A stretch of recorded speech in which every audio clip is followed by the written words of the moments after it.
Hello प्यारे बच्चों, नमस्कार। क्या हाल चाल आप सभी लोगों का आरडी क्लासेस में स्वागत है।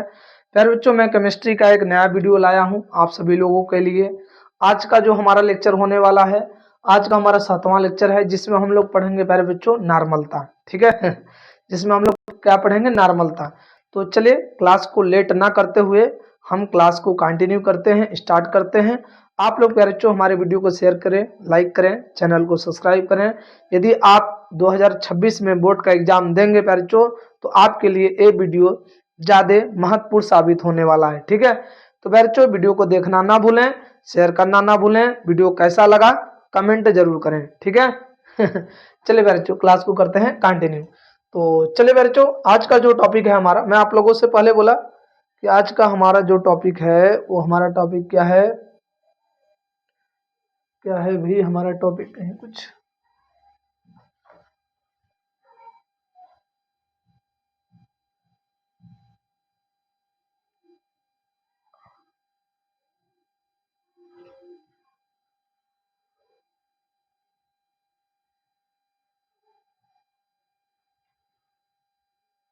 चलिए ध्यान दीजिए प्यारे बच्चों, आज का हमारा टॉपिक है नॉर्मलता। आपसे पूछा जाएगा प्यारे बच्चों नॉर्मलता क्या चीज है। ठीक है, आपसे पूछा जाएगा कि नॉर्मलता क्या चीज है, तो नॉर्मलता को ध्यान दीजिए प्यारे बच्चों अच्छे से। आप नॉर्मलता पॉइंट को अच्छे से समझिए, नॉर्मलता होता क्या चीज है, बस आप बोर्ड पर ध्यान दीजिए। नॉर्मलता बराबर, मैं फार्मूला लिख रहा हूं, परिभाषा आप लोग देखकर बोल देंगे। ठीक है, नॉर्मलता बराबर, नॉर्मलता बराबर होगा बच्चों विले ग्राम तुल्यांकों की संख्या, विले विले ग्राम विलेग्राम तुल्यांकों विलेग्राम तुल्यांकों की संख्या, विलेग्राम तुल्यांकों की संख्या। ठीक है, विलेग्राम तुल्यांकों की संख्या बटे में विलयन का आयतन लीटर में, विलयन विलयन का आयतन आयतन लीटर में, विलयन का आयतन लीटर में। 1 लीटर रहेगा प्यारे बच्चों। परिभाषा क्या देंगे? मैं आप लोगों से एक चीज तो पहले ही बोल चुका हूं, बताइए क्या? मैं आप लोगों से एक चीज पहले बता चुका हूं कि आप लोग जब भी इसकी परिभाषा बोलेंगे विलयन में, तो प्यारे बच्चों नीचे से शुरुआत करेंगे। ठीक है, जो नीचे लिखा है पहले उसको बोलेंगे। क्या बोलेंगे? किसी विलयन के कितना? 1 लीटर आयतन में, किसी विलयन के 1 लीटर आयतन में उपस्थित विलेय ग्राम तुल्यांकों की संख्या को नॉर्मलता कहते हैं। क्या बोलेंगे प्यारे बच्चों? बोलेंगे विलयन के, किसी विलयन के 1 लीटर आयतन में, देखिए किसी विलयन के 1 लीटर आयतन में, किसी विलयन के 1 लीटर आयतन में उपस्थित विलेय ग्राम तुल्यांकों की संख्या को नॉर्मलता कहते हैं। नॉर्मलता को कैपिटल एन से दर्शाया जाता है प्यारे बच्चों। ठीक है, नॉर्मलता को कैपिटल एन से दर्शाया जाता है। देखिए हम एक काम करेंगे, नॉर्मलता बराबर होता है, एक चीज और होता है फार्मूला, नॉर्मलता बराबर होता है नॉर्मलता। ठीक है, नॉर्मलता नॉर्मलता बराबर होगा विलेय ग्राम तुल्यांकों की संख्या है तो बोलेंगे तुल्यांकी भार, फिर विलेय का भार बटे तुल्यांकी भार। क्या बोलेंगे? विलेय का विलेय का भार विलेय का भार बटे में तुल्यांकी भार, विलेय का भार बटे तुल्यांकी भार।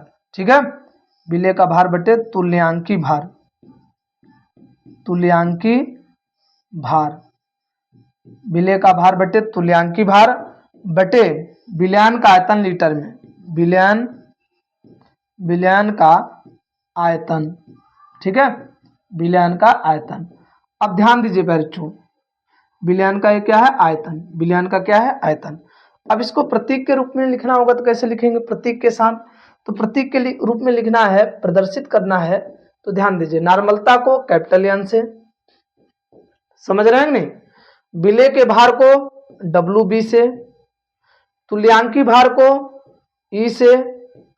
ठीक है, और प्यारे बच्चों विलयन का आयतन को वी टी से।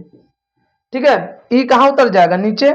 जब ई नीचे उतर जाएगा प्यारे बच्चों तो हम नॉर्मलता का फार्मूला क्या लिखेंगे? एन बराबर, ऐसे करके लिख देंगे, एरो ऐसे दे देंगे। ठीक है, एन बराबर एरो, एन बराबर ई नीचे उतर जाएगा तो क्या हो जाएगा? डब्ल्यू बी बटे में क्या हो जाएगा, ई गुड़े वी टी।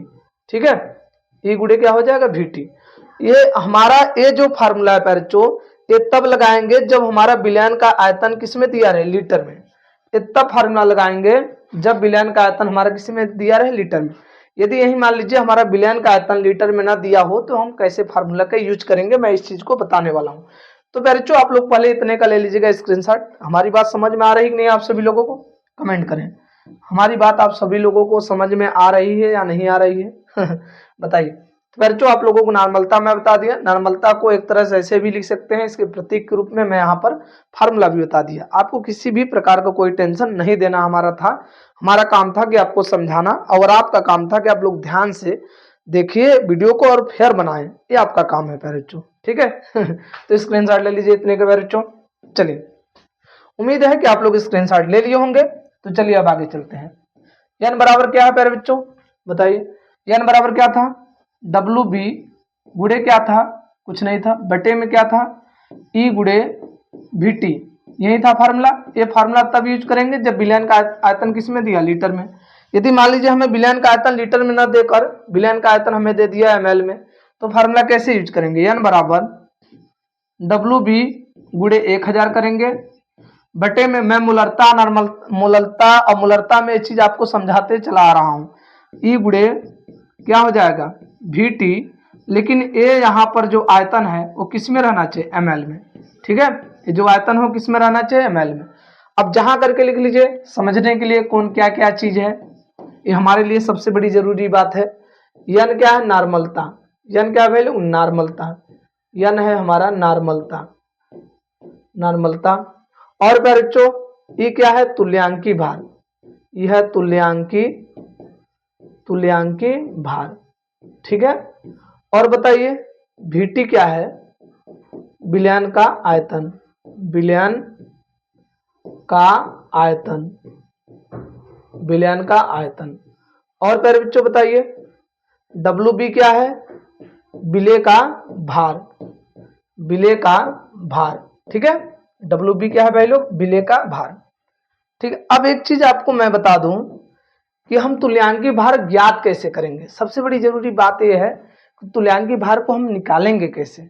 हमारे लिए ये भी एक मतलब एक कारण बन जाता है हमारे लिए कि हम तुल्यांकी भार, जैसे अणु भार तो हम समझ गए कि अणु भार कैसे निकालना, हम निकाल लेंगे। बात आ गया तुल्यांकी भार का कि तुल्यांकी भार निकाला कैसे जाएगा। अणु भार तो हम निकालना बता दिए आप सभी लोगों को कैसे निकालना है, लेकिन तुल्यांकी भार कैसे निकालना जाएगा एक बड़ा सवाल बनता है। ठीक है चलिए देखिए, तुल्यांकी भार ज्ञात करना, तुल्यांकी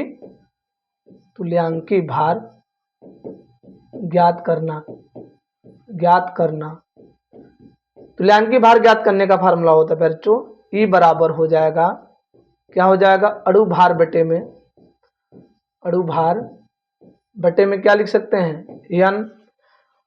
अब जैसे हम विलय का निकाल रहे हैं तो विलय का ही तो अणु भार लिखेंगे, यम बी। विलय का अणु भार यम बी होता है, यन। ये है हमारा फार्मूला अणु भार निकालने का, सॉरी तुल्यांकी भार, अणु भार बटे में स्मॉल एन। अब यन क्या होता है, जहां करके आपको यन समझना जरूरी है। यन क्या होता है बच्चों, हमारे लिए यन सबसे बड़ी जरूरी है। यन क्या है, अम्ल की क्षारकता और क्षारक की अम्लता, अम्ल की क्षारकता, क्षारकता। ठीक है, अम्ल की क्षारकता और क्षारक की अम्लता, क्षारक की अम्लता, क्षारक की अम्लता। और फिर बच्चों, और जो हमारा लवण होता है, लवण में धन आयनों की संख्या, लवण में धन आयनों की संख्या, धन आयनों की संख्या पर बच्चों, ये होता है हमारा स्मॉल एन। आपसे पूछ लिया जाए स्मॉल एन क्या है, तो आप बता सकते हैं अम्ल की क्षारकता और क्षारक की अम्लता, या यदि लवण दिया हो तो लवण में धन आयनों की संख्या देखेंगे। ठीक है, यदि अम्ल है तो उसमें H+ देखेंगे कितना है, उसके बाद क्षार है तो देखेंगे उसमें OH माइनस कितना है, यदि लवण है तो उसमें देखेंगे धनायन कितना है। इसका मतलब है बच्चों हम एक काम और कर सकते हैं, इस फार्मूले को एक तरीके से और लिखा जा सकता है। यस सर, कैसे लिखा जा सकता है?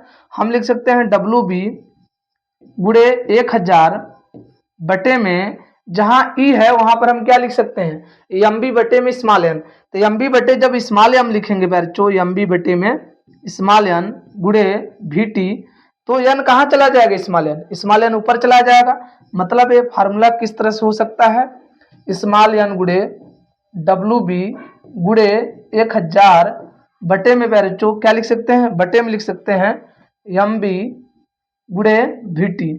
मतलब बच्चों हम इस फार्मूले को ऐसे भी लिख सकते हैं, नॉर्मलता के फार्मूले को हम इस तरह से भी लिख सकते हैं। ये डिपेंड करता है आपके ऊपर बच्चों, आपको चिंता करने की कोई जरूरत नहीं है, आप ये भी याद कर लेंगे तब पर भी आपका काम हो जाएगा। बस तुल्यांकी भार निकालने का ये परिपथ यूज करेंगे, ठीक है, ये कंडीशन यूज करेंगे, तुल्यांकी भार कैसे निकाला जाएगा। तो आप बस यही फार्मूला रटिए, कोई जरूरत नहीं एक्स्ट्रा फार्मूला रटने की और कोई एक्स्ट्रा दिमाग लगाने की भी कोई जरूरत नहीं है। तुल्यांकी भार जब भी निकालना होगा तो इस फार्मूले का यूज करेंगे। अब हम एन कैसे पहचानेंगे, मैं इस चीज को मैं आप लोगों को बताने वाला हूँ। तो बच्चों पहले इतने का ले लीजिएगा स्क्रीनशॉट। क्या हमारी बात आप लोगों को समझ में आ रहा है? यदि समझ में आ रहा है तो वीडियो को लाइक करें, चैनल को सब्सक्राइब करें और कमेंट करना ना भूलें। ठीक, चलिए बच्चों, चलिए अब ध्यान दीजिए, एन कैसे निकाला जाएगा। जैसे अम्ल है तो एन कैसे निकालेंगे, एन जैसे अम्ल हो गया HCl, जैसे हो गया HNO3, जैसे हो गया H2SO4, ठीक है, H2SO4। समझ रहे हैं कि नहीं समझ रहे हैं? तो बताइए एन का वैल्यू क्या होगा। यहां पर H प्लस कितना है, H कितना है 1, इसमें H कितना है 1, इसमें H कितना है 2। ऐसे नहीं आप कह सकते हैं कि H संख्या देखकर बता दिया जाएगा, देखेंगे कितना निकालने की क्षमता होती है उसके अंदर। H प्लस निकालने की कितनी क्षमता होती है अम्ल के अंदर, वही होता है H प्लस। जैसे बच्चों CH3COOH, यहाँ पर जो H निकालने की क्षमता होती है 1 होती है, तो यहाँ पर 1 हो जाएगा। जैसे मान लीजिए अम्ल के अलावा कुछ और दे दे, क्षार भी दे सकता है, जैसे क्षार हो गया, क्षार में जैसे KOH, NaOH, MgOH का होल ट्वाइस। समझ रहे हैं नहीं समझ रहे हैं? और अम्ल में और कुछ आ सकता है, जैसे अम्ल में एक हो सकता है H3PO4, समझ रहे हैं, और एक होता है H3PO3। अब इन दोनों में कितना कितना H प्लस होगा इसके बारे में भी बताइए। देखिए बच्चों, जब आप इसकी संरचना बनाएंगे तो आप इस तरह से संरचना बनाएंगे, ध्यान दीजिएगा, किसका, H3PO4 का है। अब जब आप H3PO3 का बनाएंगे तो इसकी संरचना कैसे बनाएंगे, P डबल बांड एक ठो तो डबल बांड ऑक्सीजन के रूप में बनाना ही है, और बचे 2 ऑक्सीजन को 2H के साथ भेज देंगे, तो H तो 3 है, एक H बेचारा इसे सुख है जुड़ जाएगा, सुख है, इसके साथ कोई ऑक्सीजन नहीं रहेगा। अब बताइए बच्चों, H प्लस निकालने की क्षमता अम्ल में उसके पास होती है जिस अम्ल के पास ऑक्सीजन हाइड्रोजन के साथ जुड़ा हो। मतलब वही H प्लस बाहर निकल सकता है जो हाइड्रोजन ऑक्सीजन के साथ अटैच रहे, वही अम्ल में H प्लस बाहर निकलेगा। तो बताइए इस अम्ल में कितने H प्लस बाहर निकल सकते हैं। ABHO से जुड़ा है, ABHO से जुड़ा है, ABHO से जुड़ा है, मतलब ये तीनों बाहर निकल सकते हैं, यहां पर हो सकता है 3। अब एक बात बताइएगा, इसमें ध्यान दीजिए बच्चों, अब H प्लस हम निकालेंगे तो लेकिन अब वही H प्लस अम्ल में बाहर निकल सकता है जो H ऑक्सीजन से जुड़ा हो। A ऑक्सीजन से जुड़ा है, A भी जुड़ा है, मतलब 2 ही लोग जुड़े ऑक्सीजन से, ये तो तीसरा नहीं जुड़ा है, इसका मतलब यहाँ पर कितना होगा, 2 होगा। समझ में आप सभी लोगों को? अब चलिए बच्चों क्षार के बारे में थोड़ा सा देख लेते हैं, इस क्षार के लिए कैसे पहचानेंगे। देखेंगे OH की संख्या, क्षार में जब निकालना होगा तो देखेंगे OH की संख्या यहाँ पर कितनी है 1, इसमें कितनी है 1, इसमें कितना है 2। समझ रहे हैं ना? जैसे आप इसको भी यूज कर सकते हैं, OH का होल थ्राइव, H2OH का होल थ्राइव, यहाँ पे कितना हो सकता है बच्चों, 3 हो सकता है, ठीक है ना। इन ऐसे हम बता सकते हैं N की संख्या। और यदि मान लीजिए लवड़ हो जाए तो लवड़ के लिए कैसे बताएंगे, जैसे NaCl, जैसे हो गया बच्चों KCl, समझ रहे हैं कि नहीं, जैसे हो गया Na2CO3।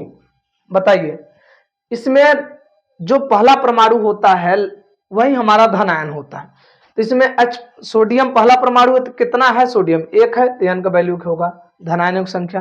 पोटेशियम कितना है 1, तो धनायनों की संख्या 1।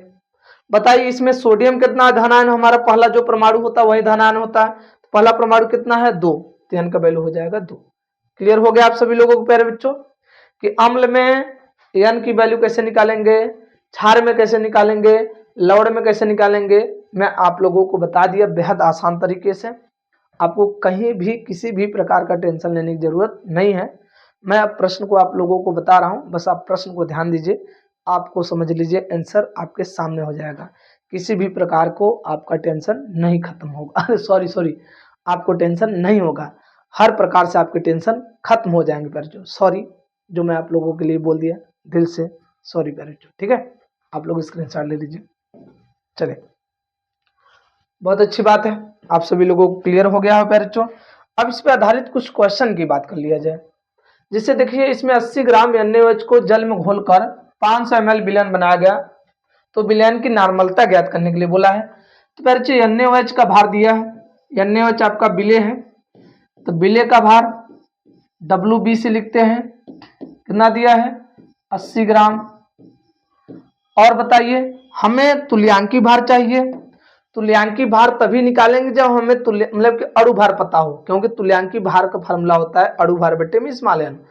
तो प्यारे बच्चों हमें इसमें तुल्यांकी भार निकालने के लिए इसका अणु भार पता होना चाहिए। और प्यारे बच्चों आपको मैं बताया था कि आपको कोई अणु भार निकालने के लिए चिंता करने की जरूरत नहीं है। आपको Na बराबर 23 दिया रहेगा, O बराबर 16 दिया रहेगा, H बराबर 1 दिया रहेगा, आपको कहीं किसी भी प्रकार का टेंशन लेने की जरूरत नहीं है प्यारे बच्चों। देखें अब इसका अणु भार निकालेंगे, NaOH का अणु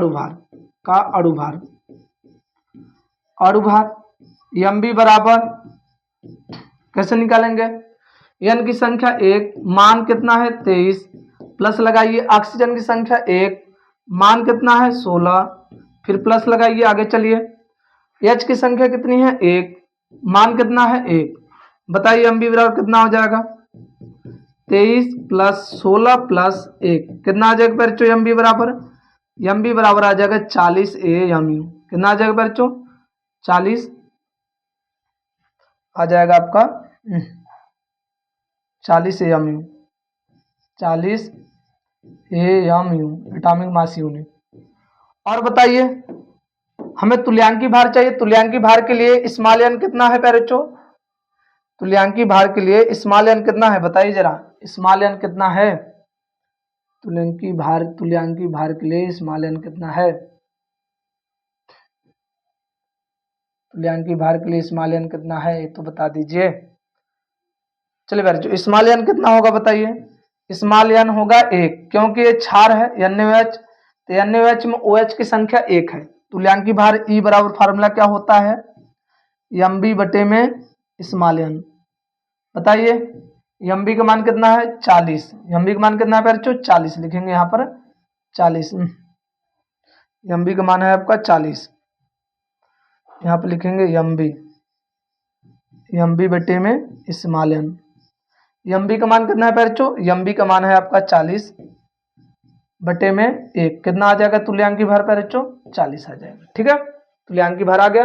अब नॉर्मलता कैसे निकालेंगे, फार्मूला लगा के निकालेंगे, और कैसे निकालेंगे फार्मूला क्या होगा नॉर्मलता बताइए बच्चों, नॉर्मलता फार्मूला n बराबर WB गुणे 1000। अच्छा विलयन का आयतन तो दिया होगा, हाँ बच्चों विलयन का आयतन किस में दिया है बताइए जरा, विलयन का आयतन दिया है Vt बराबर 500 ml दिया है। यदि बच्चों जब ml में दिया हुआ आयतन तो नॉर्मलता फार्मूला में क्या बताया हूँ, n बराबर WB गुणे 1000 बटे में Mb गुणे Vt। बताइए n बराबर WB का मान कितना है, WB है 80 गुणे 1000 बटे में प्यारे बच्चों 40 गुणे 500, इसको यहाँ से काट देंगे आ जाएगा 2, इसको काट देंगे, आ जाएगा 2, 2 दूना कितना हो जाएगा 4, तो यन आ जाएगा 4 ग्राम तुल्यांक प्रति लीटर। ग्राम तुल्यांक प्रति लीटर, ये हो गया इसका मात्रक बच्चों। नॉर्मलता का मात्रक क्या होगा, ग्राम तुल्यांक प्रति लीटर। मैं इस चीज को नहीं बता पाया तो आप लोगों को यहाँ बता दे रहा हूँ, इसका मात्रक ग्राम तुल्यांक प्रति लीटर। और ये ताप के द्वारा प्रभावित होगा, क्योंकि मैं आप लोगों से पहले बोला था कि जिस प्रश्न में आयतन होगा, जिस फार्मूले में आयतन होगा, समझ लीजिए वो राशि ताप के द्वारा प्रभावित होगी, क्योंकि नॉर्मलता के फार्मूले में आयतन है तो ये राशि ताप के द्वारा प्रभावित जरूर होगी। ठीक है, स्क्रीनशॉट ले लीजिए बच्चों। क्लियर हो गया आप सभी लोगों को। चलिए अब चलते हैं अगले नेक्स्ट प्रश्न पर। इस प्रश्न में क्या कर रहा है बच्चों, 49 ग्राम H2SO4 250 ml विलयन में घुला है, तो विलयन की नॉर्मलता ज्ञात कीजिए।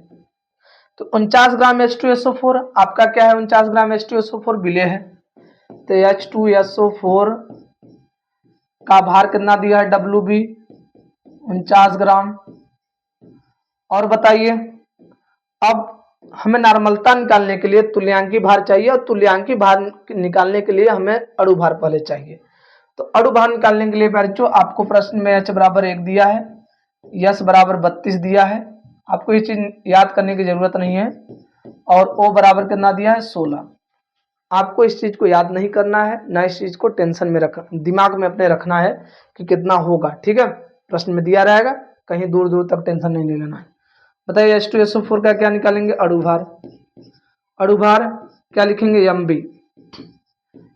बताइए H की संख्या कितनी है, पहले H की संख्या सर